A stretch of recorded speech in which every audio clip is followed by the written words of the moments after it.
One thing not to do in a disconnect or a conflict with your partner or your spouse is to not assign anyone a character flaw.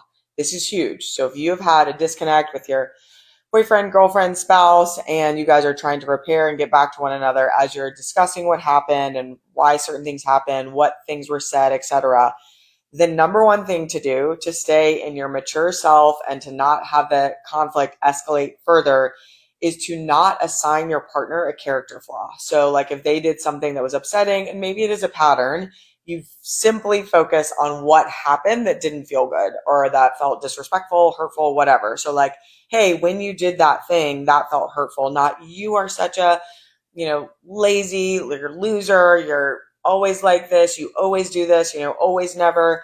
But to really focus on what happened and not make it a judgment on their personhood or their character. Simply look at the behavior. Now, in a different time, if you want to zoom out and think, hey, this behavior is too much of a pattern, we've got to do something about it, that's fine.